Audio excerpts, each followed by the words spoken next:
ಇವತ್ತು ನಾನು fruits custard ಮಾಡ್ತಾ ಇದ್ದೀನಿ.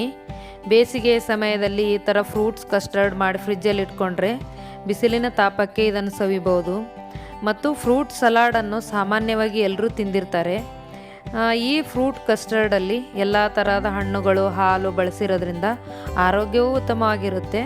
ಮತ್ತು ಉಪವಾಸ ಮಾಡೋರಿಗಂತೂ ಇದು ತುಂಬಾ ಒಳ್ಳೆಯದು ಅಂತ ನಾನು ಅನ್ಕೋತೀನಿ.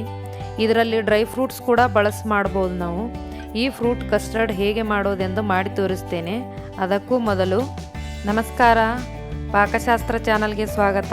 ನಾನು ಸುರೇಖಾ ತಳವಾರ್.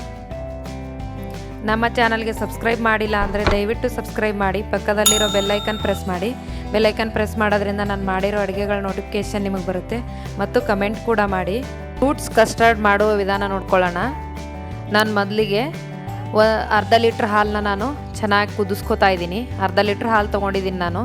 ಈ ಅರ್ಧ ಲೀಟ್ರ್ ಹಾಲನ್ನ 5 ರಿಂದ 6 ಜನಕ್ಕೆ ಒಂದೊಂದು ಬೌಲಾಗಿ ಆರಾಮಾಗಿ ಚೆನ್ನಾಗಿ ಬರುತ್ತೆ ಫ್ರೂಟ್ಸ್ ಕಸ್ಟರ್ಡು. ನಾನು ಇದನ್ನು ಚೆನ್ನಾಗಿ ಕುದಿಸ್ಕೊತಾ ಇದ್ದೀನಿ. ಅಲ್ಲಿವರೆಗೂ ನಾನು ಕಸ್ಟರ್ಡ್ ಪೌಡ್ರನ್ನ 2 ಟೇಬಲ್ ಸ್ಪೂನ್ ತೊಗೊಂಡಿದ್ದೀನಿ. ಅದನ್ನು ನಾನು ತಣ್ಣಗೆ ಹಾಲಲ್ಲಿ ಮಿಕ್ಸ್ ಮಾಡ್ಕೊತಾ ಇದ್ದೀನಿ. ಇದು ಯಾಕಂದರೆ ಕುದಿಯೋ ಹಾಲಿಗೆ ಹಾಕಿದ್ರೆ ಇದು ಗಂಟಾಗಿಬಿಡುತ್ತೆ, ಇದು ಮಿಕ್ಸ್ ಆಗೋದೇ ಇಲ್ಲ. ಹಾಗಾಗಿ ನಾನು ತಣ್ಣಗೆ ಹಾಲಲ್ಲಿ ಮಿಕ್ಸ್ ಮಾಡ್ಕೊತಾ ಇದ್ದೀನಿ.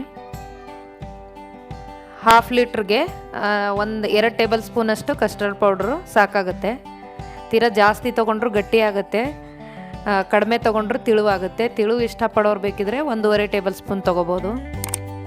ನೋಡಿ, ಈ ಥರ ನಾನು ಇದು ಗಂಟಿಲ್ದಿರೋ ಥರ ಚೆನ್ನಾಗಿ ಮಿಕ್ಸ್ ಮಾಡ್ಕೊತಾ ಇದ್ದೀನಿ. ಈಗ ನಾನು ಇದು ಹಾಲನ್ನ ಕುದಿ ಬಂದು ಸಿಮ್ಮಲ್ಲಿ ಇಟ್ಕೊಂಡಿದ್ದೀನಿ. ಈಗ ಕಡಿಮೆ ಉರಿ ಇಟ್ಕೊಂಡು ನಾವು ಸ್ವಲ್ಪ ಸ್ವಲ್ಪನೇ ಹಾಕ್ತಾ ಕೈ ಆಡಿಸ್ತಾ ಇರಬೇಕು. ಚೆನ್ನಾಗಿ ಹಾಲಿಗೆ ಮಿಕ್ಸ್ ಆಗುತ್ತೆ. ನೋಡಿ, ಈಗ ಇದು ಮಿಕ್ಸ್ ಆದಮೇಲೆ ನಾನು ಸಣ್ಣ ಉರಿಯಲ್ಲಿ ಒಂದು 5 ನಿಮಿಷ ಇದನ್ನು ಕುದಿಸ್ಕೋಬೇಕು. ಈಗ ಸಕ್ಕರೆ ಕೂಡ ಹಾಕೋತಾ ಇದ್ದೀನಿ. ಸಕ್ಕರೆ ಒಂದು 4 ಟೇಬಲ್ ಸ್ಪೂನ್ ತೊಗೊಂಡಿದ್ದೀನಿ ನಾನು. ಹಾಲು ಕಸ್ಟರ್ಡ್ ಪೌಡ್ರು ಇರೋದ್ರಿಂದ ನಾವು ಸ್ವಲ್ಪ ಕಡಿಮೆನೇ, ಫ್ರೂಟ್ಸ್ ಎಲ್ಲ ಸಿಹಿಯಾಗಿರುತ್ತೆ. ಹಾಗಾಗಿ ತುಂಬ ಸಕ್ಕರೆಯನ್ನು ಯೂಸ್ ಮಾಡಬೇಕಾಗಿಲ್ಲ.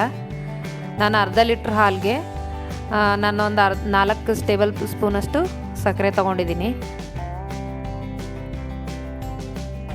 ಈಗ ನೋಡಿ, ಇದು ಕುದಿ ಬಂದ ಮೇಲೆ ಒಂದು 5 ನಿಮಿಷ ಸಣ್ಣ ಉರಿಯಲ್ಲಿ ನಾನು ಕುದಿಸ್ಕೊತಾ ಇದ್ದೀನಿ.